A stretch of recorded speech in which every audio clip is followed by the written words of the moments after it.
रंगभूषा, वेशभूषा आणि अभिनय म्हणजे याचा वापर तुम्ही कसा काय करता वेगवेगळ्या केसेसमध्ये आणि कुठे प्रशिक्षण घेतलं होतं का याचं? कारण तुम्हाला 10 वेगवेगळ्या आयडेंटिटीज तुम्हाला त्या प्ले करता आल्या पाहिजेत कारण हा हो. खूप मोठा आणि डिफिकल्ट टास्क आहे. टास्क आहे, तर बरोबर आहे. तुम्ही त्याचं प्रशिक्षण घेतलं होतं का? काही गमतीशीर काही किस्से असतील तर आम्हाला खरं ऐकायचं आहे. सांगू का?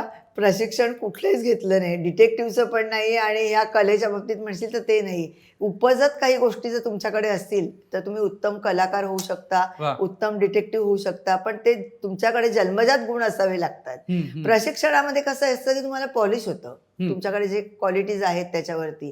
पण प्रत्यक्ष जे तुम्हाला वाटतं, की मला आता वेड्याची भूमिका करायची, तर डोक्यामध्ये आपल्याला ते वेड्याचं कसं करायची भूमिका, तो वेडा कसा वागतो, काय वागतो, हे आपल्या मनामध्ये आपण कल्पना करून ठेवायची. करेक्ट. आता एका कंपनीची मीटिंग होती 5 स्टार हॉटेलला आणि आम्हाला तिथे डिव्हाइस लावायचं होतं चिपकून, की ते काय बोलतात आपसात युनियन आणि त्यांच्या भानगडी होत्या काहीतरी आणि ते ऐकायचं होतं. पण कसं ऐकणार? कुठेही आपण टेबलाजवळ जाऊ शकत नाहीत.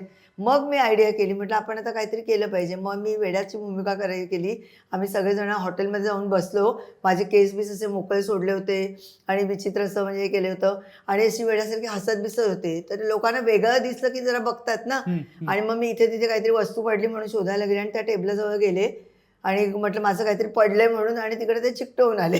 माझं काम तिकडे झालं. आम्ही व्यवस्थित जेवलो वगैरे. त्यांच्याही गप्पा चालू होत्या. बाहेर माझा माणूस सगळं ऐकत होता. त्यांचं काय पुढचं प्लॅन आहे ते.